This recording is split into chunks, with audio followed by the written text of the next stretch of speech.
आज 100 क्वेश्चन जल्दी जल्दी कवर करेंगे, तो सभी लोग जवाब देते हुए चलिएगा। तो जितने भी लोग जुड़े हैं लाइक कर देंगे वीडियो को और जवाब देते हुए चलेंगे, सबको जवाब देते हुए चलना है। क्लियर है? तो पहला क्वेश्चन देखिए आपके सामने ये रहा, और पीडीएफ आप लोग जरूर डाउनलोड कीजिएगा, पीडीएफ बहुत ज़्यादा इंपॉर्टेंट है। पहला क्वेश्चन देखिए आपके सामने ये रहा कि हिंदी वर्णमाला में वर्णों के कितने प्रकार होते हैं। चलिए सर फटाफट सभी लोग जवाब देते हुए चलेंगे। तो बात याद रखिए दोस्तों, हिंदी वर्णमाला में वर्णों के टोटल कितने प्रकार होते हैं सर? 2 प्रकार होते हैं। कितने प्रकार होते हैं दोस्तों? 2 प्रकार होते हैं, एक स्वर होता है, एक व्यंजन होता है। तो ऑप्शन नंबर जो इसका 4 है वो यहाँ पर बिल्कुल करेक्ट हो जाएगा। क्लियर दोस्तों? ऑप्शन नंबर 4, जो जितने लोग जवाब दे रहे हैं वो लोग यहाँ पर बिल्कुल करेक्ट हो जाएंगे। समझ में आ गया ना? अगला क्वेश्चन देखो आपसे यहाँ पर क्या कह रहा है, निम्न में से किस शब्द में उपसर्ग नहीं लगा है? बताइए सर, इन चारों में किस में भैया उपसर्ग नहीं लगा हुआ है? 4 ऑप्शन आपके सामने दिए गए हैं, फटाफट सभी लोग जवाब देते हुए चलेंगे। सर किस में सर उपसर्ग नहीं लगा है? सर जवाब सभी लोग देते हुए चलिए। बहुत ही अच्छा क्वेश्चन है। तो अधिशासी है, विनाश है, प्रशंसा है और प्रत्याशा है। तो यहाँ पर देखा जाए प्रशंसा की अगर हम बात करते हैं, देखो प्रशंसा में आपका उपसर्ग नहीं लगा हुआ है। देखा जाए तो इसमें वी उपसर्ग लगा है, इसमें अधि लगा हुआ है, इसमें आपका प्रति लगा हुआ है। लेकिन ऑप्शन नंबर 2 की बात करते हैं दोस्तों, यहाँ पर प्रशंसा में आपका जो उपसर्ग है कोई भी उपसर्ग नहीं लगा हुआ है। तो ऑप्शन नंबर जो इसका 2 है यहाँ पर बिल्कुल करेक्ट हो जाएगा। समझ में आ गया सर?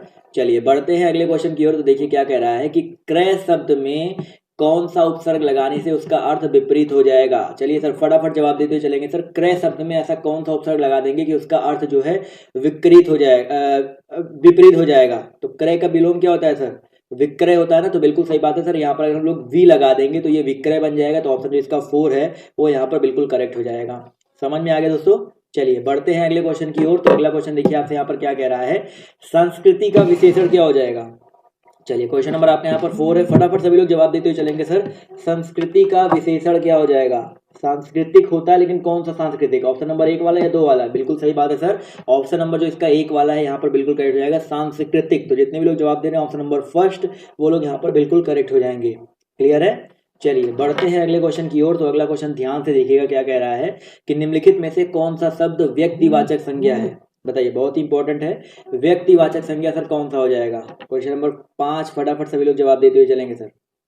चलिए जवाब देखिए यहाँ पर आना शुरू हो गया। तो याद रखिएगा, यहाँ पर व्यक्तिवाचक संज्ञा की बात करते हैं तो गाय है, पहाड़ है, यमुना है। तो यहाँ पर यमुना जो है दोस्तों बिल्कुल सही बात है सर, जो यमुना है ये व्यक्तिवाचक हो जाएगा। गाय, पहाड़, आम की बात करते हैं तो ये आपके जातिवाचक संज्ञा के अंतर्गत आते हैं। व्यक्तिवाचक का मतलब होता है किसी का नाम, स्पेशली नाम हो, किसी शहर का नाम हो। तो सभी लोग जवाब देते हुए चलेंगे यहाँ पर।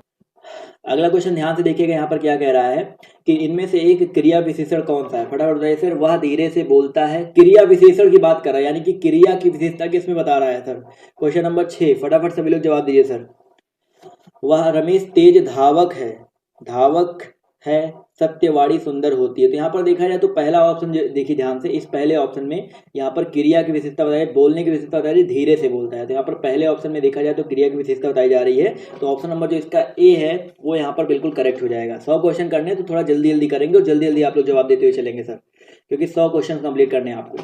अगला क्वेश्चन देखिए आपसे यहाँ पर क्या कह रहा है कि मानक हिंदी से क्या तात्पर्य है? ये बहुत ही अच्छा क्वेश्चन है। बताइए सर, मानक हिंदी से क्या तात्पर्य है? क्वेश्चन नंबर आपका यहाँ पर 7 है, सभी लोग जवाब देते हुए चलेंगे सर। मानक हिंदी बताइए सर। जवाब देखिए यहाँ पर आना शुरू हो गया। तो अगर हम बात करते हैं दोस्तों मानक हिंदी के बारे में, तो साहित्यिक रूप में हिंदी का स्वीकार्य रूप, पहला तो देखा जाए तो ये तात्पर्य निकल रहा है कि साहित्यिक रूप में हिंदी का स्वीकार्य रूप, और केवल लिखने पढ़ने की हिंदी मानक हिंदी नहीं होती है, साधारण बोलचाल की हिंदी मानक हिंदी नहीं। मानक मतलब एक स्टैंडर्ड और मध्यकालीन साहित्यिक पुस्तकों की हिंदी नहीं भाई। तो यहाँ पर देखा जाए तो ऑप्शन नंबर जो इसका फर्स्ट है वो यहाँ पर क्या हो जाएगा? बिल्कुल करेक्ट हो जाएगा। क्लियर है? चलो आते हैं अगले क्वेश्चन पर। देखिए बहुत ही प्यारा क्वेश्चन है कि किस वाक्य में अच्छा शब्द का प्रयोग विशेषण के रूप में हुआ है? चलिए जवाब देते हुए चलेंगे सर। हाँ, तो यहाँ पर देखा जाए तो अच्छा शब्द का प्रयोग विशेषण के रूप में किस में हुआ है? तो देखिए यहाँ पर फटाफट जवाब दीजिए। चलिए यहाँ पर क्या हो जाएगा, तुमने अच्छा किया जो आ गए, पहला दे रहा है तुमने अच्छा किया जो आ गए। तो यहाँ पर अच्छा का प्रयोग भैया विशेषण के रूप में नहीं हुआ है। यह स्थान बहुत अच्छा है, तो यहाँ पर देखा जाए तो जी हाँ इसकी बड़ाई कर गुण बताया जा रहा है। तो यहाँ पर देखा जाए तो यह स्थान बहुत अच्छा है। तो ऑप्शन जो इसका 2 है वो यहाँ पर बिल्कुल करेक्ट हो जाएगा। क्लियर है? अगला क्वेश्चन देखिए आपसे यहाँ पर क्या कह रहा है कि कौन सा शब्द भाववाचक संज्ञा नहीं है? भाई ठंडी में आलस का लोग रास्ता ढूंढ ही लेते हैं। तो बताइए सर कौन सा शब्द भाववाचक संज्ञा नहीं है? भाववाचक सबको पता नहीं क्या होता है, मिठाई, लड़ाई, चतुराई और उतराई। तो याद रखिए क्वेश्चन नंबर 9 में जो करेक्ट आंसर आपका क्या हो जाएगा सर? मिठाई की अगर हम बात करते हैं तो भाई मिठाई जो है आपका भाववाचक संज्ञा नहीं है, बिल्कुल सही बात है। मिठास आपका जो होता है भाववाचक संज्ञा होता है। तो जितने लोग ऑप्शन नंबर 1 जवाब दे रहे हैं वो लोग यहाँ पर करेक्ट हो जाएंगे, बिल्कुल सही बात है सर। मिठाई जो है आपका भाववाचक संज्ञा नहीं है। चतुराई उतराई और लड़ाई आपका है। समझ में आ गया ना। अगला क्वेश्चन देखो आपसे यहाँ पर क्या कह रहा है कि भैया निश्चित शब्द क्रिया विशेषण के किस भेद के अंतर्गत आता है। निश्चित जो शब्द है वो क्रिया विशेषण के किस भेद के अंतर्गत आता है। निश्चित बताइए सर। प्रश्नवाचक तो होगा नहीं, हेतु बोधक या हेतुवाचक। तो याद रखिएगा दोस्तों यहाँ पर परिमाणवाचक। भाई निश्चित है ना, तो आपका ये क्या हो जाएगा, परिमाणवाचक हो जाएगा। तो ऑप्शन नंबर जो इसका फर्स्ट है वो यहाँ पर बिल्कुल करेक्ट हो जाएगा। क्लियर सभी को। चलिए बढ़ते हैं अगले क्वेश्चन की तरफ। तो अगला क्वेश्चन देखिए आपसे यहाँ पर क्या कह रहा है, ध्यान से देखिएगा। क्वेश्चन नंबर 11 कि अभिधेयार्थवाचक शब्दों का संबंध किससे है। बहुत ही इंपॉर्टेंट क्वेश्चन है। अभिधेयार्थवाचक शब्दों का संबंध जो है किससे है। प्रेरणात्मक से, परिमाणवाचकता से, या इन सभी से, या मूलार्थ व्यंजकता से। फटाफट सभी लोग क्वेश्चन नंबर 11 का जवाब देते हुए चलेंगे सर। अभिधेयार्थ, अभिधेयार्थ की बात कर रहा है ना, तो ये थोड़ा सा अलग चीज है, याद रखिएगा। मैं आपको समझाता हूँ। वाक्य के मुख्य अर्थ का बोध कराने वाली शब्द शक्ति को अभिधा बोलते हैं। क्या बोलते हैं दोस्तों, अभिधा बोलते हैं। और अभिधा शक्ति से निकलने वाले अर्थ को अभिधेयार्थ बोलते हैं। इसलिए जो अभिधेयार्थ होता है, इन वाचक शब्दों का जो संबंध होता है वो मूलार्थ व्यंजकता से होता है। किससे होता है दोस्तों, मूलार्थ व्यंजकता से होता है। तो ऑप्शन नंबर जो इसका 4 है वो यहाँ पर बिल्कुल करेक्ट हो जाएगा। आते हैं अगले क्वेश्चन पर। तो देखिए क्या कह रहा है, वर्णानुसार काल से उत्पन्न भेद इंगित कीजिए। वर्णानुसार यानी कि वर्ड के अकॉर्डिंग काल से उत्पन्न भेद को आप सभी को इंगित करना है। वर्ड के अकॉर्डिंग प्लुत, उदात्त, अनुनासिक या अनुदात्त। चलिए बहुत ही इंपॉर्टेंट क्वेश्चन है। वर्ड के अकॉर्डिंग बताना है। देखिए प्लुत आपका मात्रा के हिसाब से होता है, समझ में आ गया ना। तो प्लुत स्वरों का एक प्रकार होता है जिन स्वरों में उच्चारण हवा और नाक से निकलता है। तो यहाँ पर देखिए वर्ड के अकॉर्डिंग याद रखिएगा, यहाँ पर जो अनुदात्त ही ये करेक्ट हो जाएगा। ये बहुत ही इंपॉर्टेंट क्वेश्चन है। थोड़े से कठिन क्वेश्चन भी है, थोड़े से सरल क्वेश्चन भी है, बट याद रखिएगा यहाँ पर जो ऑप्शन नंबर इसका 4 है वो यहाँ पर बिल्कुल करेक्ट हो जाएगा। क्लियर है। वर्ड अनुसार जो काल, वर्णानुसार जो काल से उत्पन्न भेद होते हैं वो आपके अनुदात्त होते हैं। अगला क्वेश्चन देखिए आपसे यहाँ पर क्या कह रहा है कि हिंदी में जो कृत प्रत्यय है उनकी संख्या कितनी है। ये बहुत इंपॉर्टेंट क्वेश्चन है। हिंदी में कृत प्रत्ययों की संख्या आप सभी को बतानी है कितनी है। 13। फटाफट सभी लोग जवाब दीजिए सर। कृत प्रत्यय क्या होता है सर, वे जो शब्दों के अंत में जुड़ करके उनमें परिवर्तन ला देते हैं वो प्रत्यय कहलाते हैं। और क्रिया के अंत में जुड़ के कृत प्रत्यय होता है। फटाफट बताइए सर इनकी संख्या कितनी है। 3, 30 है, 50 है, 28 है या 40 है। तो याद रखिए दोस्तों यहाँ पर जो 28 वाला ऑप्शन है वो बिल्कुल करेक्ट हो जाएगा। तो हिंदी में जो कृत प्रत्यय होते हैं उनकी संख्या टोटल कितनी होती है, 28 होती है। जैसे अक, इन, आन, आई, इत, इत्र, इक, दान, बहुत सारे ऐसे होते हैं। तो यहाँ पर ऑप्शन जो इसका 2 है वो यहाँ पर बिल्कुल करेक्ट हो जाएगा। समझ में आ गया सर। चलिए आते हैं अगले क्वेश्चन पर। तो देखिए क्या कह रहा है, मैं खाना खा चुका हूँ। 2 ही ऑप्शन दिए गए हैं तो आप आसानी से जवाब दे सकते हो। इसमें भूतकालिक भेद कौन सा है बताइए सर। मैं खाना खा चुका हूँ, इस वाक्य में भूतकालिक भेद इंगित करना। तो बहुत ही आसान सा है, पूर्ण भूतकाल। बिल्कुल सही बात है सर। तो यहाँ पर ऑप्शन जो इसका 2 है वो यहाँ पर बिल्कुल करेक्ट हो जाएगा। आते हैं अगले क्वेश्चन पर। तो अगला क्वेश्चन देखिए आपसे यहाँ पर क्या कह रहा है, ध्यान से देखिएगा कि भैया वृत्त धातु में ये अगर प्रत्यय लग जाए और मूल मूल प्रत्यय लग जाए तो शब्द का क्या रूप होगा बताइए सर। बहुत ही इंपॉर्टेंट क्वेश्चन है। वृत्त धातु में ये अगर प्रत्यय लग जाए तो शब्द रूप क्या हो जाएगा। क्वेश्चन नंबर 15 सभी लोग जवाब देते हुए चलेंगे।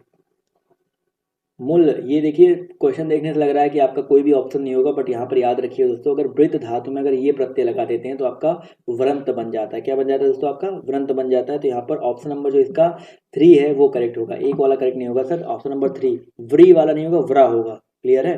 कुछ लोग यहाँ पर व्री कर दे रहे हैं, बट यहाँ पर अगर ये प्रत्यय लगाएंगे तो ये वाला बनेगा।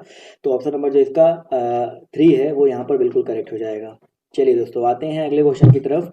तो अगला क्वेश्चन देखिए क्या कह रहा है कि कृष्ण ने गाना गाया, इस वाक्य में कारक कौन सा है। कृष्ण ने गाना गाया, इस वाक्य में कारक बताना आप सभी को। फटाफट सभी लोग जवाब देते हुए चलेंगे सर। कृष्ण ने गाना गाया, कारक क्या हो जाएगा सर यहाँ पर। बिल्कुल सही बात है सर, यहाँ पर कर्ता कारक हो जाएगा। कृष्ण ने गाना गाया, तो बिल्कुल सही बात है सर। यहाँ पर जितने भी लोग जवाब दे रहे हैं ऑप्शन नंबर 4 वो लोग यहाँ पर बिल्कुल करेक्ट हो जाएंगे। अगला क्वेश्चन देखिए आपसे यहाँ पर क्या कह रहा है कि स्वतंत्र सत्ता धारण न करने वाले शब्द क्या कहलाते हैं। स्वतंत्र सत्ता धारण न करने वाले शब्द जो है क्या कहलाते हैं, रूढ़, यौगिक या योग रूढ़, या इनमें से कोई नहीं। फटाफट बताइए सर। तो याद रखिए दोस्तों, स्वतंत्र सत्ता धारण करने की बात हो रही है ना। तो भैया रचना के आधार पर आपके जो शब्द होते हैं 3 प्रकार के होते हैं। एक आपका रूढ़ होता है, एक आपका यौगिक होता है, एक आपका योग रूढ़ होता है। तो याद रखिएगा जो यहाँ पर कह रहा है स्वतंत्र सत्ता धारण ना करने वाले शब्द, तो यहाँ पर जो स्वतंत्र सत्ता धारण नहीं करते यानी कि स्वतंत्र नहीं होते, तो यहाँ आई होप यहाँ पर देखा जाए तो यहाँ पर रूढ़ शब्द या योग रूढ़ या यौगिक कौन सा हो जाएगा।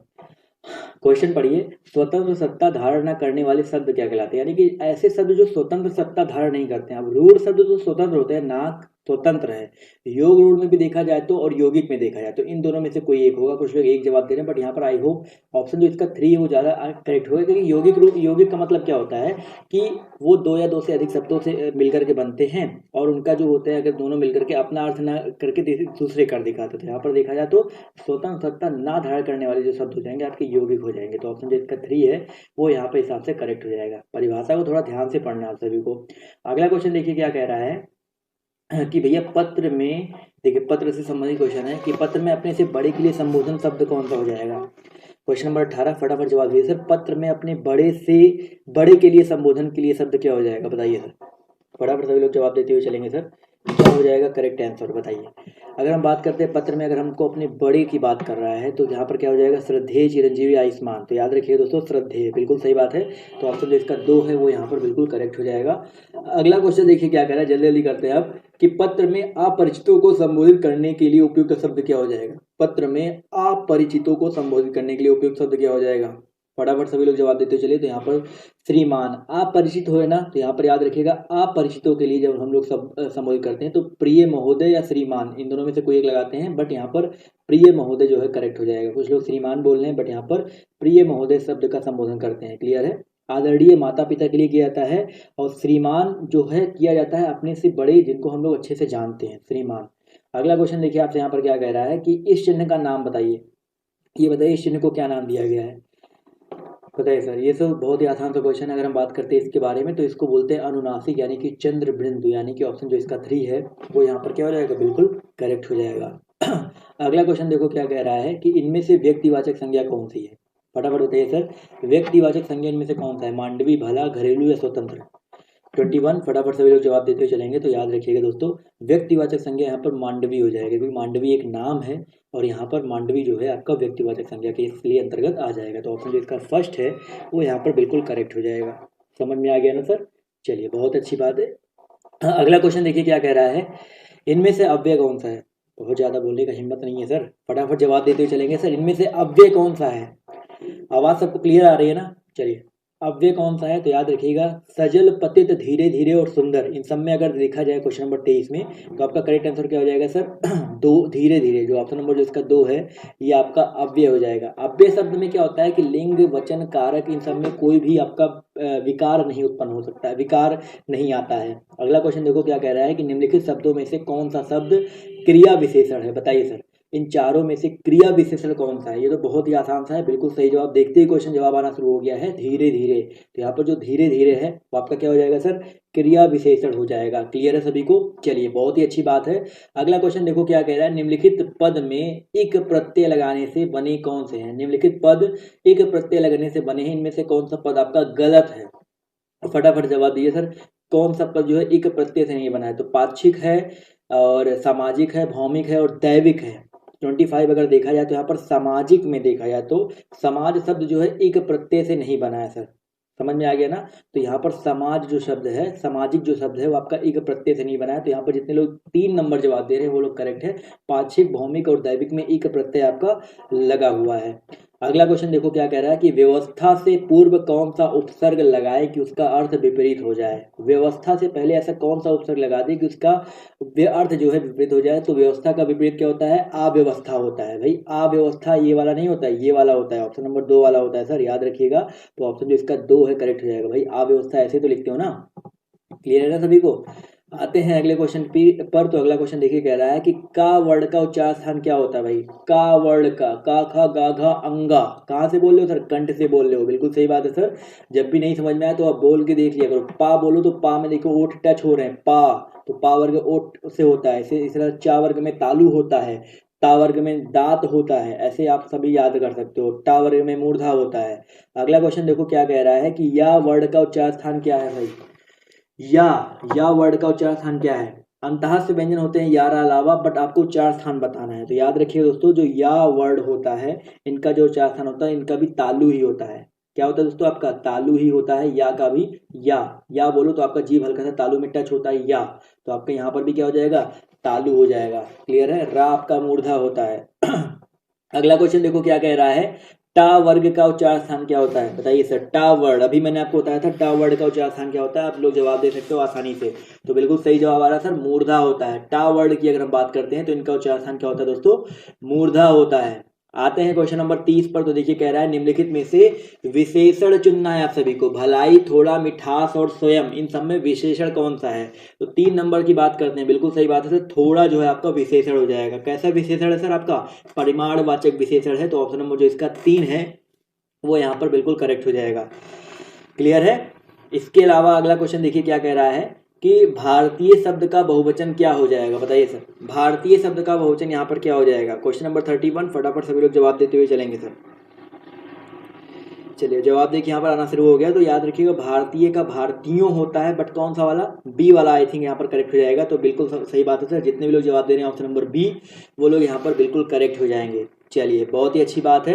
अगले क्वेश्चन पर आते हैं। तो अगला क्वेश्चन देखिए आपसे यहाँ पर क्या कह रहा है कि लक्ष्मण एक कुशल कार्य करता है, इसमें लक्ष्मण क्या है, बताइए सर। लक्ष्मण जो है एक कुशल कार्य करता है, इसमें लक्ष्मण क्या है, सॉरी इसमें विशेषण क्या है ये बताना, माफ कीजिएगा। लक्ष्मण एक कुशल कार्य करता है, इसमें विशेषण आप सभी को बताना क्या है। तो याद रखिएगा कार्यकर्ता कुशल है, तो देखा जाए तो यहाँ पर विशेषण आपका क्या हो जाएगा, कुशल हो जाएगा। तो यहाँ पर ऑप्शन नंबर जो इसका 3 है वो यहाँ पर बिल्कुल करेक्ट हो जाएगा। समझ में आ गया सर। चलिए आते हैं अगले क्वेश्चन पर। तो देखिए क्या कह रहा है। अगला क्वेश्चन यहाँ पर कह रहा है कि भैया निम्नलिखित में से हिंदी भाषा की लिपि है, बताइए सर। बहुत ही आसान क्वेश्चन है, कई बार रिपीट हो चुका है। हिंदी भाषा की लिपि आप सभी को बतानी है, फटाफट जवाब देते हुए चलेंगे सभी लोग। तो याद रखिए दोस्तों, हिंदी भाषा की लिपि देवनागरी होती है, सभी को पता है। तो ऑप्शन जो इसका 3 है वो यहाँ पर बिल्कुल करेक्ट हो जाएगा। क्लियर है। चलिए बढ़ते हैं अगले क्वेश्चन की ओर। तो देखिए क्या कह रहा है कि निर्वासित शब्द में निम्नलिखित में से कौन सा प्रत्यय लगा है। निर्वासित जो शब्द है, निम्नलिखित में से कौन सा प्रत्यय लगा हुआ है, फटाफट सभी लोग जवाब देते हुए चलेंगे सर। बिल्कुल सही बात है सर। निर्वासित में इत लगा है, इक लगा है या सित लगा है, दोनों तीनों में से आप फटाफट बताइए सर। तो बिल्कुल सही जवाब आ रहा है, इत प्रत्यय लगा हुआ है। तो जितने भी लोग जवाब दे रहे हैं ऑप्शन नंबर फर्स्ट यानी कि लाइक वाला, यानी कि ऑप्शन जो इसका फर्स्ट है वो यहाँ पर बिल्कुल करेक्ट हो जाएगा। क्लियर है। और सित प्रत्यय नहीं लगा है सर। सित प्रत्यय से, सित वाली बात तो कोई प्रत्यय ही नहीं है। इक तो प्रत्यय है, इक से दैविक बनता है, और आपका भी ने आपको बताया था, बहुत सारे बताए थे, वो आपके बनते हैं। अगला क्वेश्चन देखिए आपसे यहाँ पर क्या कह रहा है कि निम्न में से कौन सा वर्ड तालव्य और नासिक्य है, बताइए। तालव्य भी है और नासिक्य भी है। बहुत ही फटाफट जवाब देते हुए चलेंगे सर। चा, छा, जा, झा, इया। तो देखा जाए तो जो इया होता है, याद रखिएगा, इया जो वर्ड होता है वो आपका तालव्य भी होता है और आपका नासिक्य भी होता है। तो बिल्कुल सही बात है। तो जितने भी लोग जवाब दे रहे हैं ऑप्शन नंबर फर्स्ट, वो लोग यहाँ पर बिल्कुल करेक्ट हो जाएंगे। अगला क्वेश्चन देखो क्या कह रहा है कि निम्न में से रूढ़ शब्द कौन सा है। रूढ़ शब्द यानी कि स्वतंत्र शब्द है, उसका कोई तोड़ नहीं है, उसको आप और कोई शब्द नहीं बना सकते हो। तो रूढ़ शब्द कौन सा हो जाएगा सर यहाँ पर। बिल्कुल सही जवाब आ रहा है सर 36, यानी कि ऑप्शन नंबर इसका जो 4 है करेक्ट हो जाएगा, लोटा। ये जो आपका देशज में भी आता है और आपका एक रूढ़ शब्द भी है। और दूध वाला, लंबोदर, घुड़साल की अगर हम बात करते हैं तो दूध वाला और घुड़साल आपका यौगिक है, और लंबोदर की अगर हम बात करते हैं तो वो आपका योग रूढ़ हो जाएगा। क्लियर है। अगला क्वेश्चन देखो क्या कह रहा है कि निम्नलिखित में से जातिवाचक संज्ञा कौन सा है, बताइए सर। कैलाश, काशी, गंगा और नदी। जातिवाचक का मतलब क्या होता है, किसी जाति को लोग करे। तो यहाँ पर देखा जाए तो कैलाश, गंगा और काशी ये आपके व्यक्तिवाचक है, लेकिन हम बात करते हैं नदी के बारे में तो ये आपका क्या हो जाएगा, जातिवाचक हो जाएगा। अगला क्वेश्चन देखो क्या कह रहा है कि किसी वर्ग के प्रथम अक्षर से परे यदि कोई अनुनासिक वर्ड हो तो प्रथम वर्ड के स्थान पर उस वर्ग का कौन सा वर्ड हो जाता है सर। फटाफट सभी लोग जवाब देते हुए चलेंगे। क्वेश्चन नंबर आपका यहाँ पर कौन सा है, 38 है। बताइए सर 38 का करेक्ट आंसर क्या हो जाएगा सर, माफ कीजिएगा। चलिए जवाब देखिए यहाँ पर आना शुरू हो गया है। तो याद रखिए दोस्तों 38 की अगर हम बात करते हैं, किसी वर्ग के प्रथम अक्षर से परे यदि कोई अनुनासिक वर्ड हो तो प्रथम वर्ड के स्थान पर उस वर्ग का कौन सा वर्ड हो जाएगा। तो यहाँ पर अनुनासिक ही हो जाएगा सर, 4 नहीं होगा सर, अनुनासिक ही होता है। तो यहाँ पर ऑप्शन नंबर जो इसका 2 है वो यहाँ पर बिल्कुल करेक्ट हो जाएगा। क्लियर है। चलिए निरानुनासिक दिया गया है। तो निरानुनासिक भैया क्या होता है, वे स्वर होते हैं जिनके उच्चारण में हवा मुंह से निकलती है, जैसे आ, बड़ा आ, ई। क्लियर है। संयुक्ताक्षर तो आप सभी को पता ही पता है। आते हैं अगले क्वेश्चन की तरफ। तो अगला क्वेश्चन देखिए आपसे यहाँ पर क्या कह रहा है, ध्यान से देखिएगा। कि निम्नलिखित में से संयुक्त व्यंजन कौन कौन से, बताइए सर। संयुक्त व्यंजन आप सभी को बताना है कौन कौन से हैं, या, रा, ला, वा। तो यहाँ पर आप सभी को बताना है संयुक्त व्यंजन कौन कौन से हैं। तो यहाँ पर देखा जाए तो छा, त्रिक, ज्ञा, बिल्कुल सही बात है। छा, त्रिक, ज्ञा, ये जो होते हैं आपके संयुक्त व्यंजन होते हैं। का और खट्टी सा, ता और आधा रा, और जा और या से मिलकर बनता है। अगला क्वेश्चन देखो आपसे यहाँ पर क्या कह रहा है, निम्नलिखित में से कौन अंतःस्थ वर्ण का उदाहरण है, बताइए सभी लोग। अंतःस्थ वर्ण का उदाहरण कौन सा है, 4 ऑप्शन दिए गए हैं, फटाफट सभी लोग जवाब देते हुए चलेंगे। यहाँ पर अंतःस्थ वर्ण कौन सा है, क्वेश्चन नंबर आपके यहाँ पर 40 है, जवाब दीजिए सभी लोग। तो याद रखिए दोस्तों, अगर हम 40 की बात करते हैं तो 40 का जो करेक्ट आंसर आपका क्या हो जाएगा, दंत तालव्य जो आपका वा है, ये आपका वैसे भी या, रा, ला और वा ये आपके अंतःस्थ वर्ण होते हैं। तो यहाँ पर जो वा है आ रहा है, वैसे भी आपका एक दंत तालव्य भी याद रखिए, दो चीजें याद रखिएगा। अगला क्वेश्चन देखो क्या कह रहा है कि हिंदी में किन दो वर्णों के द्विस्पृष्ट और मूर्धन्य के दो उच्चारण होते हैं, बताइए सर। हिंदी में किन दो वर्णों के द्विस्पृष्ट और मूर्धन्य के दो उच्चारण होते हैं, 41, फटाफट जवाब दीजिए सर, बहुत ही इंपॉर्टेंट क्वेश्चन है। तो याद रखिएगा द्विस्पृष्ट की बात करते हैं तो याद रखिएगा द्विस्पृष्ट आपके ढा और ड़ा, किसके किसके भैया, ढा और ड़ा के होते हैं। तो ऑप्शन नंबर जो इसका थर्ड वाला है वो यहाँ पर बिल्कुल करेक्ट हो जाएगा। समझ में आ गया सर। चलिए अगले क्वेश्चन पर आते हैं। तो अगला क्वेश्चन देखिए आपसे यहाँ पर क्या कह रहा है, कौन से दीर्घ स्वर हिंदी में नहीं है, बताइए कौन से दीर्घ स्वर आपके हिंदी में नहीं है, फटाफट सभी लोग जवाब देते चलेंगे। 42 का जवाब बताइए क्या हो जाएगा। तो यहाँ पर देखा जाए ए है, री है, शू है, री है। तो यहाँ पर अगर देखा जाए तो दीर्घ स्वर की बात हो रहा है ना, तो यहाँ पर हिंदी में कौन सा स्वर नहीं है। तो यहाँ पर देखा जाए तो 42 में देखा जाए तो आपका जो ऑप्शन नंबर इसका यहाँ पर ये सू नहीं, ये आपका ये सा ही है, सा और री। तो दोनों ऑप्शन ये दोनों जो है आपके हिंदी में नहीं है। तो ऑप्शन जो इसका 4 है, दीर्घ स्वर की बात हो रही है ना, तो यहाँ पर ऑप्शन जो इसका 4 है दोनों यहाँ पर नहीं हो जाएगा। क्लियर है दोस्तों, ये री जो होता है आपका हर्ष स्वर के अंतर्गत आता है, इसलिए आपका दीर्घ स्वर में नहीं हो जाएगा। क्लियर है। चलिए आते हैं अगले क्वेश्चन पर। तो अगला क्वेश्चन देखिए आपसे यहाँ पर क्या कह रहा है, हल शब्द किसके लिए प्रयोग किया जाता है, हल शब्द बताइए सर। जो हल शब्द है वो किसके लिए प्रयोग किया जाता है, हलंत जिसको बोलते हैं, हलंत किसके लिए प्रयोग किया जाता है। तो यहाँ पर हलंत तो ऑप्शन में ही है, तो ऑप्शन जो इसका 2 है वो यहाँ पर बिल्कुल करेक्ट हो जाएगा। हलंत के लिए हल शब्द का प्रयोग किया जाता है। चलिए आते हैं अगले क्वेश्चन पर। तो अगला क्वेश्चन देखिए आपसे यहाँ पर क्या कह रहा है, ध्यान से देखिएगा कि भैया निम्न में से विस्मयादि बोधक शब्द कौन सा है, बताइए। निम्न में से विस्मयादि बोधक शब्द फटाफट बताइए सर कौन सा हो जाएगा, कौन सा नहीं है। यहाँ पर ये होना चाहिए था, आई होप क्लियर है। यहाँ पर क्वेश्चन है कौन सा शब्द नहीं है, यहाँ पर कौन सा नहीं है बताइए सर। अब तो मैंने क्लियर कर दिया ना, तो बिल्कुल सही बात है। यहाँ पर जो किंतु है ये आपका विस्मयादि बोधक शब्द नहीं है। क्लियर है। तो ऑप्शन जो इसका 4 है वो यहाँ पर बिल्कुल करेक्ट हो जाएगा। समझ में आ गया ना। चलिए आते हैं अगले क्वेश्चन पर। तो अगला क्वेश्चन देखिए आपसे यहाँ पर क्या कह रहा है कि निम्नलिखित वर्डों में से कौन सा वर्ड मूर्धन्य है, फटाफट बताइए सर। मूर्धन्य, अभी मैंने आपको बताया था मूर्धन्य कौन सा होता है। 45 सभी लोग जवाब देते हुए चलेंगे सभी लोग। याद रखिए दोस्तों 45 का जो करेक्ट आंसर है आपका क्या हो जाएगा सर, ऑप्शन नंबर 3 हो जाएगा। टा, जो टा है ये आपका मूर्धन्य के अंतर्गत आता है। तो ऑप्शन 3 यहाँ पर बिल्कुल करेक्ट हो जाएगा। अगला क्वेश्चन देखो क्या कह रहा है, निम्नलिखित में से वाक्य में अव्यय कौन सा है। देखिए आ, बा, सा, दा दिया गया, ओह कितना बुखार और मेरे नन्हे को, इन चारों में बताना आपको अव्यय कौन सा है। 46 फटाफट सभी लोग जवाब देते हुए चलेंगे सर। तो भाई देखा जाए तो यहाँ पर ओह जो है ऑप्शन नंबर इसका फर्स्ट की बात करते हैं तो ये आपका एक अव्यय है। क्या है दोस्तों, आपका एक अव्यय है। तो ऑप्शन नंबर जो इसका ए है वो यहाँ पर बिल्कुल करेक्ट हो जाएगा। ओह जो है यहाँ पर क्या हो जाएगा, अव्यय हो जाएगा। क्लियर है। आते हैं दोस्तों अगले क्वेश्चन पर। तो देखिए क्या कह रहा है कि निम्नलिखित शब्दों में से बताइए कि किस शब्द में उपसर्ग योम संधि दोनों है, बताइए किस शब्द में उपसर्ग भी है और आपकी संधि दोनों है। फटाफट सभी लोग जवाब देते हुए चलेंगे। क्वेश्चन नंबर आपका यहाँ पर कौन सा है सर, फर्स्ट 47 है। देखा जाए यहाँ पर अभीष्ट है, अभिनय है और यहाँ पर अभिमत है और अभिनव है। तो इन सब में देखा जाए 47 में तो अभीष्ट देखो, अभी प्लस ईस्ट, अभी प्लस ईस्ट, अभी में छोटा ही लगेगा माफ कीजिएगा, अभी प्लस ईस्ट ये मिलकर बना हुआ है। क्लियर है। तो यहाँ पर देखा जाए तो ये स्वर संधि भी है और यहाँ पर उपसर्ग भी अभी लगा हुआ है। तो यहाँ पर पहला जो ऑप्शन है ये बिल्कुल करेक्ट रहेगा और सब में संधि है ही नहीं। क्लियर है, सिर्फ उपसर्ग है। अगला क्वेश्चन देखो क्या कह रहा है कि व्यंजनों में बताइए कि कौन सा वर्ड महाप्राण है। महाप्राण आप सभी को बता रखा है ना, प्रत्येक वर्ग का दूसरा और चौथा व्यंजन जो होता है महाप्राण होता है। तो इन बताइए सर इन व्यंजनों में कौन सा वर्ड जो है आपका महाप्राण है। 48 फटाफट सभी लोग जवाब देते हुए चलेंगे सर। तो याद रखिएगा, देखिए हमने बताया ना प्रत्येक वर्ग का दूसरा और चौथा, तो का तो पहला है, गा तीसरा है और ड़ा तो है नहीं। यहाँ पर बचा क्या ऑप्शन नंबर 2 खा, क्योंकि का खा गा घा, तो ये खा हो गया और घा हो गया, ये आपके महाप्राण के अंतर्गत आते हैं। समझ में आ गया सर। तो अगला क्वेश्चन देखिए यहाँ पर क्या कह रहा है कि निम्नलिखित ध्वनियों में से बताइए कि कौन सा वर्ड ओष्ठ्य नहीं है। बताइए यहाँ पर ओष्ठ्य कौन सा नहीं है। 49 फटाफट सभी लोग जवाब देते हुए चलेंगे। टा फा पा और भा, यहाँ पर बताइए कौन सा वर्ड जो है आपका ओष्ठ्य नहीं है। तो यहाँ पर देखिए पा फा बा ये ओष्ठ्य है, बट यहाँ पर टा की बात करते हो तो आपका मूर्धा होता है, तो आपका ये आपका ओष्ठ्य नहीं होगा। क्लियर है। अगला क्वेश्चन देखो आपसे यहाँ पर क्या कह रहा है कि उच्चारण स्थान की दृष्टि से जो क वर्ग है उसके सभी वर्ड क्या कहलाते हैं। क वर्ग क्या होता है, फटाफट बताइए सर।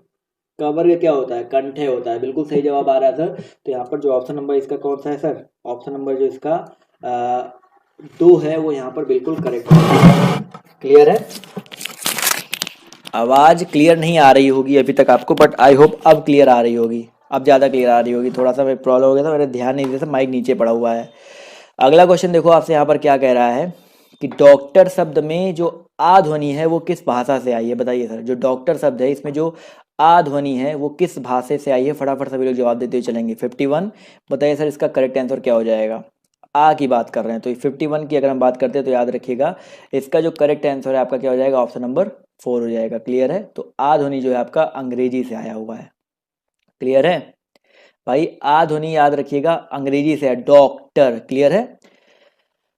अगला क्वेश्चन ध्यान से देखें यहाँ पर क्या कह रहा है 52 नंबर कि हिंदी की उत्पत्ति किस अपभ्रंश से हुई है। हिंदी की उत्पत्ति बताइए सर किस अपभ्रंश से हुई है। कई बार क्वेश्चन आप सबको मिल चुका होगा, फटाफट जवाब देते हुए चलेंगे सर। हिंदी की उत्पत्ति बताइए किस अपभ्रंश से हुई है। तो याद रखिए दोस्तों, हिंदी की जो उत्पत्ति है शौरसेनी अपभ्रंश से हुई है। किससे दोस्तों, शौरसेनी अपभ्रंश से हुई है। तो ऑप्शन जो इसका 2 है वो यहाँ पर बिल्कुल करेक्ट हो जाएगा। समझ में आ गया सर। क्लियर है। अगला क्वेश्चन देखिए आपसे यहाँ पर क्या कह रहा है कि सामान्य वर्तमान काल का उदाहरण कौन सा है। सामान्य वर्तमान काल का उदाहरण आप सभी को बताना है कौन सा है। सीता बाजार जाती होगी, रमेश ने समाचार पत्र पढ़ा, वर्षा हो रही है, वह कोलकाता जाता है। 53 फटाफट सभी लोग जवाब देते हुए चलेंगे। तो याद रखिएगा सामान्य वर्तमान काल यहाँ पर ऑप्शन नंबर जो इसका 3 है वो यहाँ पर बिल्कुल करेक्ट हो जाएगा। वर्षा हो रही है ये आपका क्या हो जाएगा, सामान्य वर्तमान काल का उदाहरण हो जाएगा। आते हैं अगले क्वेश्चन पर। तो देखिए क्या कह रहा है कि पशु शब्द का विशेषण क्या हो जाएगा। बताइए सर, जो पशु शब्द है इसका विशेषण क्या हो जाएगा। 54 फटाफट सभी लोग जवाब देते हुए चलेंगे सर। जवाब देखिए यहाँ पर आना शुरू हो गया है। तो पशु का जो विशेषण होता है याद रखिएगा पार्श्विक होता है। कुछ लोग पशुता बोल रहे हैं बट यहाँ पर पार्श्विक जो है बिल्कुल करेक्ट होगा। पार्श्विक जो है यहाँ पर बिल्कुल करेक्ट हो जाएगा। क्लियर है। पार्श्विक शब्द जो होता है, पार्श्विक एक प्रवृत्ति होती है जो पशुओं के लिए विशेषण के रूप में प्रयोग किया जाता है। क्लियर है। अगला क्वेश्चन देखिए आपसे यहाँ पर क्या कह रहा है, जैसे मानव के लिए मान होता है वैसे पशुओं के लिए पार्श्विक होता है। 55 नंबर देखिए क्या कह रहा है, निम्नलिखित में से कौन सा भाववाचक संज्ञा है। बताइए सर, इन चारों में आपको भाववाचक संज्ञा बताना है, कौन सा भाववाचक संज्ञा है। 55 फटाफट सभी लोग जवाब देते हुए चलेंगे सर। तो याद रखिएगा लंबाई है, बहन है और शत्रुता है और दया है। तो यहाँ पर देखा जाए भाव की बात हो रहा है ना, तो शत्रु से बना है शत्रुता। तो आई होप यहाँ पर जो जितने लोग जवाब दे रहे हैं 4 नंबर 4 यहाँ पर करेक्ट होगा सर, शत्रुता। क्लियर है। शत्रुता जो शब्द है आपका ये भाववाचक संज्ञा हो जाएगा। क्लियर है। बहन, लंबाई और दया नहीं होगा। आते हैं अगले क्वेश्चन पर। तो यहाँ पर बहन जो है सर, यहाँ पर पूछ रहा है, माफ़ कीजिएगा 1 मिनट, थोड़ा सा मिस्टेक में से हो रहा है। यहाँ पर पूछ रहा है कौन सा भाववाचक संज्ञा नहीं है। तो यहाँ पर कौन सा नहीं है, तो यहाँ पर लंबाई और दया में देखा जाए तो बिल्कुल सही बात है। कुछ लोग 1 और 3 भी बोल रहे थे, मैंने क्वेश्चन ध्यान से पढ़ा नहीं था। तो लंबाई, दया और शत्रुता है, लेकिन बहन की बात करते हैं। देखो सबसे पहले ध्यान शत्रुता पे गया था, मैंने 4 टिक कर दिया था। पर अगर हम बहन की बात करते हैं तो ये आपका एक जातिवाचक संज्ञा है। तो ऑप्शन जो इसका 4 है वो यहाँ पर करेक्ट हो जाएगा। क्लियर दोस्तों। तो यहाँ पर जो करेक्ट आंसर आपका क्या हो जाएगा, ऑप्शन नंबर 2 हो जाएगा। समझ में आ गया ना। चलिए, क्वेश्चन को कभी भी ध्यान से पढ़ना पड़ता है। अगला क्वेश्चन देखो क्या कह रहा है कि वचन बदलना है, सही विकल्प चुनिए। बहू का वचन बदलना है सभी को। बहू का बहुवचन क्या हो जाएगा बताइए सर। फटाफट सभी लोग जवाब दीजिए सर। तो बहू का जो बहुवचन होता है आपका बहुवे होता है, यानी कि ऑप्शन जो इसका फर्स्ट है वो यहाँ पर क्या हो जाएगा, बिल्कुल करेक्ट हो जाएगा। अगला क्वेश्चन देखो क्या कह रहा है कि भैया लचकीला में प्रयुक्त प्रत्यय कौन सा है। चलिए फटाफट सभी लोग जवाब देते हुए चलेंगे। तो याद रखिएगा दोस्तों, लचकीला की अगर हम बात करते हैं तो यहाँ पर जो प्रत्यय प्रयोग हुआ आपका ईला प्रत्यय प्रयोग हुआ है। तो बिल्कुल सही जवाब आ रहा था। तो ऑप्शन जो इसका 3 है वो यहाँ पर बिल्कुल करेक्ट हो जाएगा। अगला क्वेश्चन देखिए क्या कह रहा है, प्रख्यात में प्रयुक्त उपसर्ग है? क्वेश्चन नंबर 58, फटाफट जवाब देते हुए चलेंगे सर। प्रख्यात में प्रयुक्त उपसर्ग क्या हो जाएगा? बहुत ही अच्छा क्वेश्चन है, तो याद रखिएगा। प्रख्यात की अगर हम बात करते हैं तो उपसर्ग लगा है ना, तो यहाँ पर देखा जाए तो प्रा उपसर्ग लगा है। बिल्कुल सही बात है सर। तो यहाँ पर ऑप्शन नंबर जो इसका 4 है वो यहाँ पर बिल्कुल करेक्ट हो जाएगा। आते हैं क्वेश्चन नंबर 59 की तरफ। तो देखिए क्या कह रहा है कि यहाँ आनंद मंगल है, चिंता की कोई बात नहीं है, माता जी को तेज ज्वर है। उपयुक्त वाक्य में दोष, कैसा दोष है बताइए सर? यहाँ आनंद मंगल है, चिंता की कोई बात नहीं है, माता जी को तेज ज्वर है। यहाँ पर आपको बताना है दोष, कैसा दोष है बताइए सर। चलिए, अब देखा जाए तो यहाँ पर देखा जाए तो आपको पक्ष दोष हो जाएगा। ऑप्शन नंबर जिसका 3 है करेक्ट होगा। क्यों सर? पक्ष दोष का मतलब क्या होता है ये समझ लो। पक्ष दोष का मतलब होता है कि आपको क्वेश्चन में जो आपको कथन दिया गया है वो कंफ्यूजिंग है। कंफ्यूजिंग मतलब यहाँ आनंद मंगल है, चिंता की कोई बात नहीं, यानी कि आनंद मंगल है, चिंता की कोई बात नहीं। अब कंफ्यूजन है माता जी को तेज ज्वर है, तो क्वेश्चन जो है कंफ्यूज कर दिया, जो कथन जो है कंफ्यूज कर दिया गया है। तो यहाँ पर क्या हो जाएगा सर? पक्ष दोष हो जाएगा। तो ये चीज़ याद रखिएगा। क्लियर है? तो ये होता है पक्ष दोष। समझ में आ गया सभी को कि यह बात जो है आपको वाक्य जो है स्पष्ट नहीं हो पा रहा है, बेसिकली कहना क्या चाह रहा है भाई। आनंद मंगल है, उसके बाद तेजवर भी है। अगला क्वेश्चन देखो क्या कह रहा है कि निम्नांकित में उपसर्ग रहित शब्द कौन सा है? बताइए सर। यहाँ पर आप सभी को बताना है उपसर्ग रहित शब्द कौन सा है। क्वेश्चन नंबर 60, फटाफट सभी लोग जवाब देते हुए चलेंगे। जितने भी लोग जुड़े एक एक करके सभी लोग जवाब देते हुए चलिए सर। निम्नांकित में उपसर्ग रहित शब्द कौन सा है? क्वेश्चन नंबर आपका यहाँ पर 60, जवाब देते हुए चलेंगे सर। क्या हो जाएगा बताइए करेक्ट आंसर? चलिए याद रखिए दोस्तों, यहाँ पर कुलीन है, विनम्रता है, सुदर्शन है। अब यहाँ पर देखा जाए कुलीन की बात करते हैं तो कुलीन में उपसर्ग नहीं है। याद रखिएगा, कुलीन शब्द में आपका उपसर्ग नहीं है। कुल शब्द में इन प्रत्यय जोड़ा गया है तो कुलीन बना है, तो यहाँ पर कोई भी उपसर्ग नहीं है। तो ये आपका ऑप्शन जो इसका फर्स्ट है यहाँ पर करेक्ट हो जाएगा। अगला क्वेश्चन देखो क्या कह रहा है कि निम्नांकित में से किस शब्द में उपसर्ग का प्रयोग हुआ है? 61 में फटाफट बताइए सर, किस शब्द में उपसर्ग का प्रयोग हुआ है? क्वेश्चन नंबर 61, फटाफट सभी लोग जवाब देते हुए चलेंगे सर। 61 बताइए सर क्या हो जाएगा? तो यहाँ पर देखा जाए तो विकास, सुंदर, भारतीय और विवाद में देखा जाए तो विवाद, देखिए विवाद शब्द की बात करते हैं तो इसमें वी उपसर्ग का यूज हुआ है, लेकिन यहाँ पर इसमें ये सारे मूल वर्ड हैं। तो यहाँ पर भारतीय, भारत में देखा जाए तो प्रत्यय जुड़ा है, बट और किसी में आपका उपसर्ग या प्रत्यय नहीं जुड़ा हुआ है। क्लियर है? अगला क्वेश्चन देखो क्या कह रहा है, निम्नांकित में से किस शब्द में प्रत्यय का प्रयोग हुआ है? फटाफट सभी लोग जवाब देते चलेंगे सर। यहाँ पर प्रत्यय का प्रयोग किस में हुआ है? तो भाई प्रत्यय की बात हो रही है ना, तो यहाँ पर धनिक बिल्कुल सही बात है सर। धनिक शब्द में एक प्रत्यय का प्रयोग हुआ है और किसी में प्रत्यय नहीं लगा है। क्लियर है? तो ऑप्शन जो इसका 3 है यहाँ पर बिल्कुल करेक्ट हो जाएगा।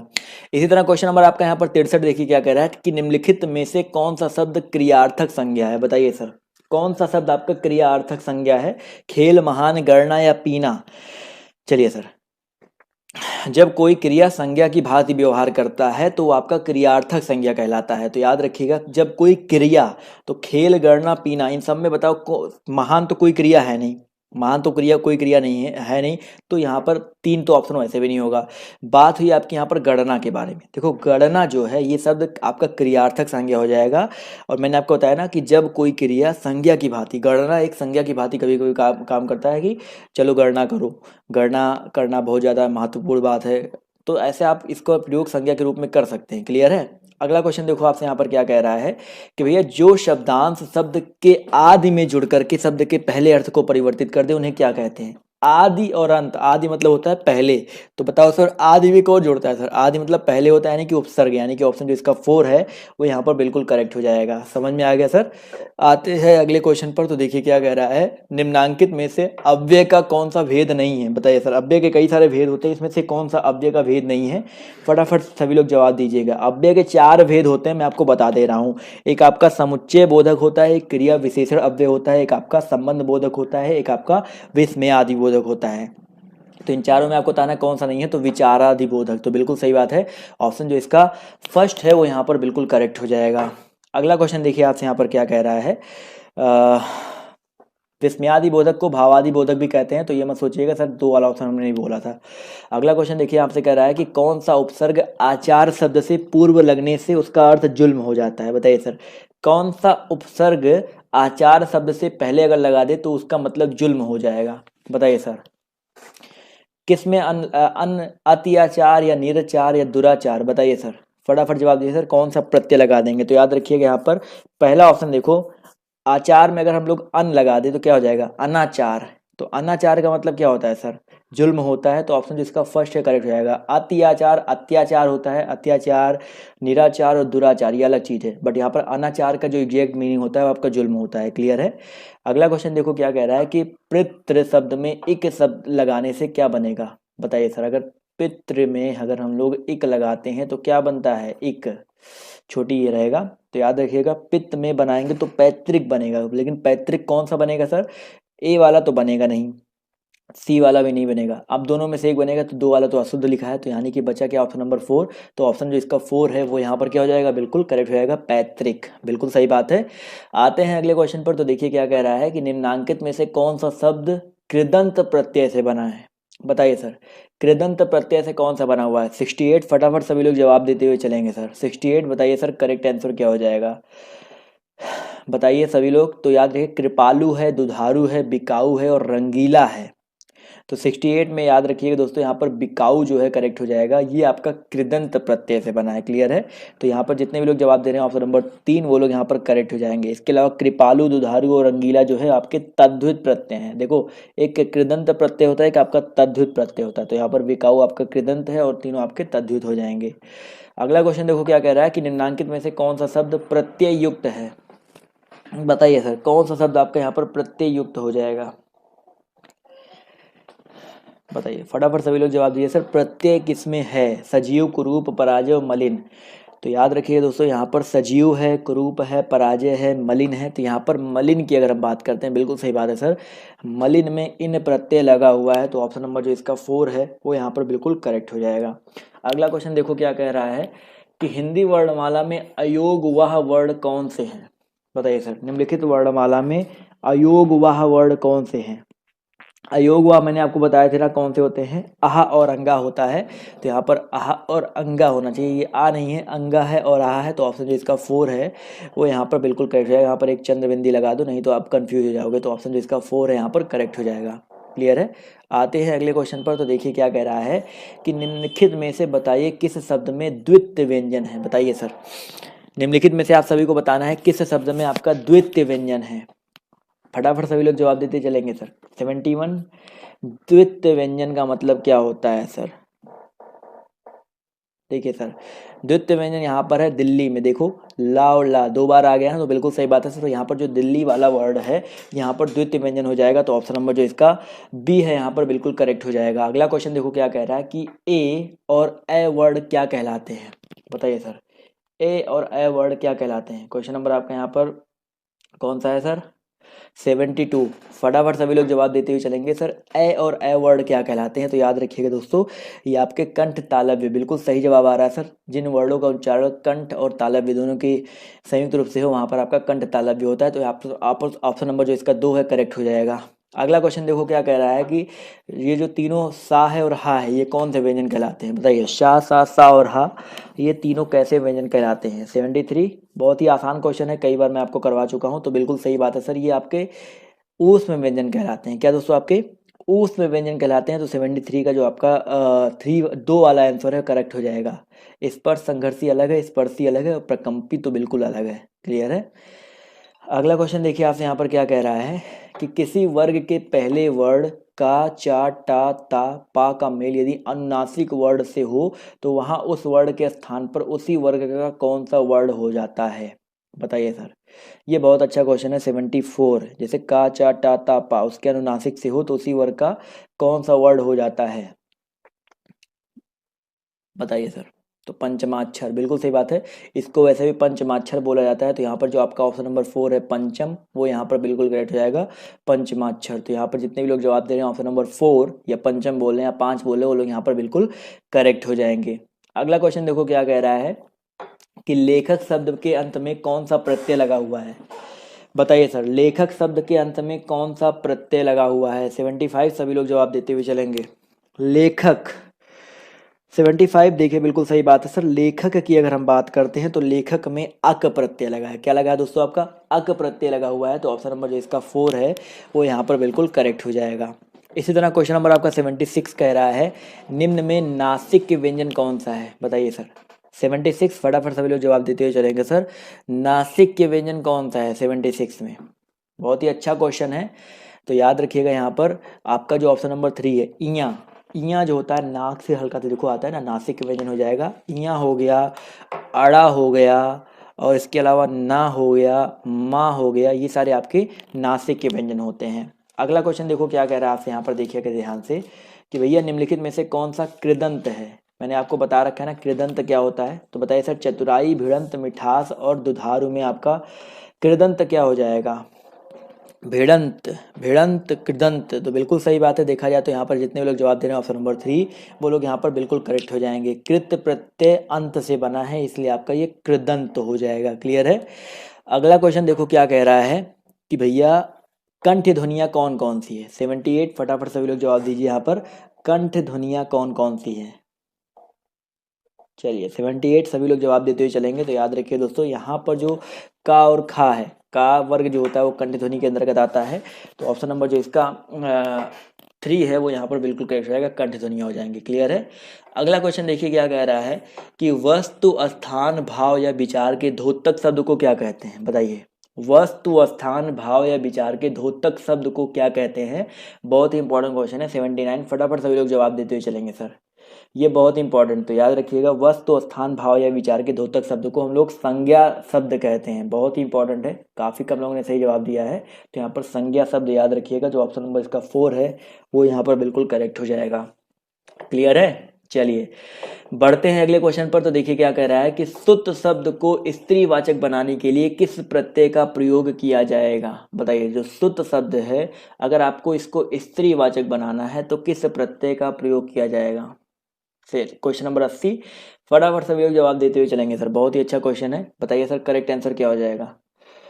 तो याद रखिए दोस्तों 80 का जो करेक्ट आंसर आपका क्या हो जाएगा। सुत शब्द को स्त्री, सुता, सुत का स्त्रीवाचक क्या होता है। सुतिक नहीं होता है सर, सुता होता है। तो यहाँ पर आ प्रत्यय लगेगा सर। सुत में सुता लगता है। सुत का स्त्रीवाचक क्या होता है, सुता होता है। क्लियर है। तो ये याद रखिएगा। अगला क्वेश्चन देखो यहाँ पर आपसे क्या कह रहा है। क्वेश्चन नंबर 81 कि निम्नलिखित में से रूढ़ शब्द कौन से हैं। बताइए सर रूढ़ शब्द कौन से हैं। क्वेश्चन नंबर आपका यहाँ पर 81 फटाफट सभी लोग जवाब देते हुए चलेंगे। रूढ़ शब्द मैंने आपको बताया था ना क्या होता है कि जो तोड़ा ना जा सके, जो एकदम स्वतंत्र होता है। तो 81 जवाब दीजिए सभी लोग। तो याद रखिएगा यहाँ पर जलज, पंकज, मलयज ये आपके रूढ़ नहीं है, बट यहाँ पर जो वैभव है, वैभव जो है आपका ये रूढ़ शब्द है। क्लियर है दोस्तों। तो यहाँ पर जितने भी लोग जवाब दे रहे हैं वैभव, वो लोग यहाँ पर करेक्ट हो जाएंगे। वैभव का मतलब क्या होता है, ऐश्वर्य होता है। पंकज, जलज, मलयज ये सारे आपके योग रूढ़ हैं। क्लियर है। इनका प्रयोग बेसिकली आपके कमल के लिए किया जाता है।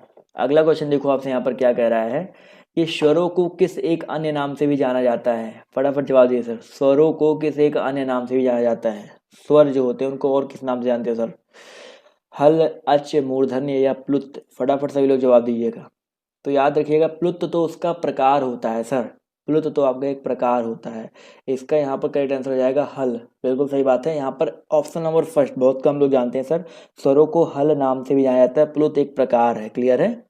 मूर्धन्य तो आपका अलग ही हो जाएगा। तो यहाँ पर ऑप्शन जो इसका फर्स्ट है वो यहाँ पर बिल्कुल करेक्ट हो जाएगा। समझ में आ गया सर। चलिए आते हैं अगले क्वेश्चन पर। तो अगला क्वेश्चन देखिए क्या कह रहा है कि निम्न में से महाप्राण व्यंजन कौन सा है। दूसरा और चौथा, प्रत्येक वर्ग का दूसरा और चौथा महाप्राण होता है। तो बताइए सर यहाँ पर महाप्राण कौन सा है।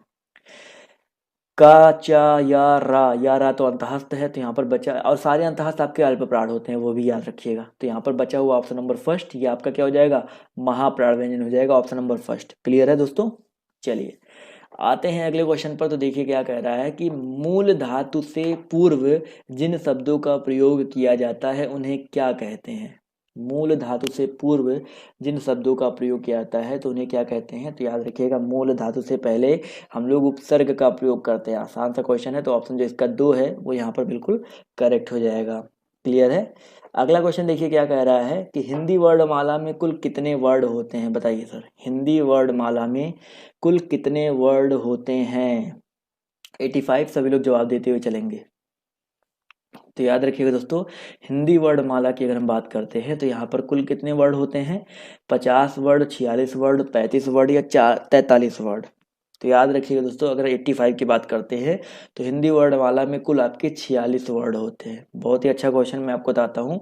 10 आपका स्वर होता है और 35 आपके व्यंजन होते हैं। और लेखन के आधार पर तो आपके सबको पता है 52 होते हैं, 13 स्वर, 35 व्यंजन, 4 संयुक्त अक्षर। तो ये लेखन के आधार पर 52 होता है। लेकिन अगर हिंदी वर्णमाला में पूछा जाए, ये बहुत अच्छा क्वेश्चन है, अगर कुल वर्णों की संख्या पूछी जाए तो आपका 46 होता है। ये चीज़ याद रखिएगा, जिसमें से 10 स्वर माना जाता है और 35 आपके व्यंजन माने जाते हैं। समझ में आ गया ना सर? 11 स्वर, माफ कीजिएगा, 11 स्वर 35 व्यंजन। तो यहाँ पर ऑप्शन जो इसका फर्स्ट है यहाँ पर बिल्कुल करेक्ट हो जाएगा। क्लियर है? चलिए आते हैं अगले क्वेश्चन पर। तो अगला क्वेश्चन देखिए क्या कह रहा है कि स्थान के आधार पर बताइए कि मूर्धन्य व्यंजन कौन कौन से हैं। स्थान के आधार पर आप सभी को बताना है मूर्धन्य व्यंजन कौन कौन से हैं, बताइए सर। फटाफट सभी लोग जवाब देते हुए चलेंगे। सब उच्चारण करके देख लो मूर्धन्य के अंदर कौन कौन आ जाएगा सर। ऑप्शन नंबर 4 जवाब आ रहा है, तो बिल्कुल सही बात है सर। टा वर्ग होता है कब का, टा ठा डाढ़ा आड़ा। इसके अलावा यहाँ पर री जो होता है ये भी आपका मूर्धन्य होता है। जो आपका ये खट्टी सा होता है ये भी आपका मूर्धन्य होता है। तो ये चीज़ें याद रखिएगा, टा ठा, टा वर्ग, री और सा, ये आपके मूर्धन्य व्यंजन के अंतर्गत आते हैं। जा और झा ये तालव्य होता है। और गा और घा ये आपका गा घा कंठ होता है। पा और फा आपका ओष्ठ्य होता है। अगला क्वेश्चन देखो क्या कह रहा है कि निम्नांकित में से बताइए कि, यहाँ पर ये की है कि नवीन विकसित ध्वनियाँ कौन कौन सी है। निम्नांकित में से आपको बताना है कि नवीन विकसित ध्वनियाँ कौन कौन सी है। 4 ऑप्शन दिए गए हैं, शा, सा, उ और उ, ए और औ और खा और गा। नवीन विकसित की बात कर रहा है ना, तो ये बहुत इंपॉर्टेंट है, याद रखिएगा। नवीन विकसित की अगर हम बात करते हैं तो यहाँ पर जो ये 2 शा हैं ये नवीन विकसित होते हैं। कुछ ही लोग इसका जवाब दिए हैं, बट यहाँ पर ऑप्शन नंबर जो इसका फर्स्ट है वो यहाँ पर करेक्ट हो जाएगा। ये इसके अलावा और जो सब दिए हैं पहले से ही विकसित हैं। क्लियर है? बहुत इंपॉर्टेंट है, याद रखिएगा। अगला क्वेश्चन देखो क्या कह रहा है कि स्त्रीत्व शब्द में कौन सी संज्ञा है, बताइए सर। स्त्रीत्व शब्द में कौन सी संज्ञा है, फटाफट सभी लोग जवाब देते हुए चलेंगे सर। क्वेश्चन नंबर 88, बताइए सर इसका करेक्ट आंसर क्या हो जाएगा। स्त्रीत्व जो शब्द है इसमें कौन सी संज्ञा है। 88, फटाफट सभी लोग जवाब दीजिए सर। तो याद रखिएगा दोस्तों, स्त्रीत्व शब्द की बात करते हो तो इसमें आपका जातिवाचक, भाववाचक, द्रव्यवाचक और व्यक्तिवाचक, इन सब में आपका जो आपका भाववाचक है वो करेक्ट हो जाएगा। स्त्रीत्व शब्द में आपका भाववाचक संज्ञा है, सॉरी स्त्रीत्व की बात कर रहा है ना, तो हाँ भाववाचक संज्ञा हो जाएगा। स्त्री शब्द का, स्त्री शब्द से आपका ये बना है। क्लियर है? अगला क्वेश्चन देखो क्या कह रहा है कि प्रत्युत्पन्नमति शब्द में कौन सा उपसर्ग है, बताइए सर। प्रत्युत्पन्नमति में कौन सा उपसर्ग है, प्रत्यु है, प्रा है या प्रति है, फटाफट बताइए सर। तो बिल्कुल सही बात है सर, प्रत्युत्पन्नमति की अगर हम बात करते हैं तो यहाँ पर आपका प्रति उपसर्ग का प्रयोग किया गया है। किसका दोस्तों? प्रति उपसर्ग का यूज किया गया है। तो ऑप्शन नंबर जो इसका 2 है वो यहाँ पर क्या हो जाएगा, बिल्कुल करेक्ट हो जाएगा। समझ में आ गया सर? चलिए एक एक लाइक करते हुए चलिएगा अगर आपको समझ में आ रहा है। तो पीडीएफ आप सभी को पता है कहाँ से डाउनलोड करना है, तो पीडीएफ तो जरूर डाउनलोड कर लीजिएगा। अगला क्वेश्चन देखिए क्या कह रहा है कि हिंदी वर्णमाला में मूल स्वर कितने हैं। हिंदी वर्णमाला में बताइए आपको मूल स्वर कितने हैं। क्वेश्चन नंबर 90, फटाफट सभी लोग जवाब देते हुए चलेंगे सर। तो हिंदी वर्णमाला में मूल स्वर बताइए कितने हैं, 6, 4, 7 या 2, बताइए सर। तो भाई कुल स्वर तो आपके 13 होते हैं, बट मूल स्वर आपके टोटल 4 होते हैं। कितने होते हैं दोस्तों? आपके 4 होते हैं। आ, ई, उ और री, ये आपके 4 मूल स्वर होते हैं। तो याद रखिएगा, तो ऑप्शन जो इसका 3 है वो यहाँ पर बिल्कुल करेक्ट हो जाएगा। क्लियर है? समझ में आ गया ना, बहुत इंपॉर्टेंट है। अगला क्वेश्चन देखो क्या कह रहा है कि निम्नलिखित में से रूढ़ शब्द कौन सा हो जाएगा, बताइए सर। इन चारों में आपका रूढ़ शब्द कौन सा है, पशु, समतल, विद्यालय या वचनालय। तो यहाँ पर जवाब बिल्कुल सही आ रहा है सर, पशु जो है आपका रूढ़ शब्द है, जबकि विद्यालय आपका वचन जो हो गया और वचनालय और समतल जो आपका यौगिक शब्द होते हैं। चलिए आते हैं अगले क्वेश्चन पर। तो देखिए क्या कह रहा है कि जो धातु या शब्द के अंत में जोड़ा जाता है उसे क्या कहते हैं, बताइए। जो धातु या शब्द के अंत में जोड़ा जाता है उसे क्या कहते हैं, फटाफट सभी लोग जवाब देते हुए चलेंगे सर। क्वेश्चन नंबर आपका यहाँ पर 92 है। तो याद रखिएगा अंत में आपका प्रत्यय जोड़ा जाता है। क्लियर है? तो ऑप्शन जो इसका 2 है वो यहाँ पर बिल्कुल करेक्ट हो जाएगा। अगला क्वेश्चन देखो क्या कह रहा है कि अनुज शब्द को स्त्रीवाचक बनाने के लिए किस प्रत्यय का प्रयोग करेंगे। अनुज का स्त्रीवाचक क्या होता है, बताइए सर। अनुज का स्त्रीवाचक अगर आपको पता है तो आप लोग कभी गलती नहीं करोगे। चलिए फटाफट जवाब दिए सभी लोग। तो 93 जवाब देखिए आना शुरू हो गया। तो छोटा भाई और अनुज का स्त्रीवाचक हो जाएगा अनुजा। तो बिल्कुल सही बात है। तो ऑप्शन जो इसका 2 है वो यहाँ पर बिल्कुल करेक्ट हो जाएगा। क्लियर है? आते हैं अगले क्वेश्चन पर। तो देखिए क्या कह रहा है कि भैया शब्द व्युत्पत्ति के आधार पर कौन सा शब्द योग रूढ़ है। अभी मैंने आपको बताया था योग रूढ़, इसमें से कौन सा हो जाएगा, जलज, कुशल, विनिमय और पवित्र। बताइए सर इसमें से योग रूढ़ कौन सा हो जाएगा। भैया विनिमय कैसे होगा सर, विनिमय नहीं है, जलज, कुशल, पवित्र, इसमें से बताना आप सभी को। तो याद रखिए दोस्तों, यहाँ पर जलज जो है आपका योग रूढ़ हो जाएगा, इसका अर्थ होता है कमल। तो याद रखिएगा ऑप्शन जो इसका फर्स्ट है, जितने भी लोग जवाब दे रहे हैं फर्स्ट वो लोग यहाँ पर करेक्ट होंगे, विनिमय नहीं होगा सर। आते हैं अगले क्वेश्चन पर, तो देखिए क्या कह रहा है अगला क्वेश्चन, बहुत ही इंपॉर्टेंट है कि चा, छा, जा, झा, वाह और इयां ये ध्वनियां क्या कहलाती हैं। चा, छा, जा, झा, वाह और इयां ये ध्वनियां क्या कहलाती हैं। फटाफट जवाब दीजिए सर, क्या हो जाएगा इसका करेक्ट आंसर।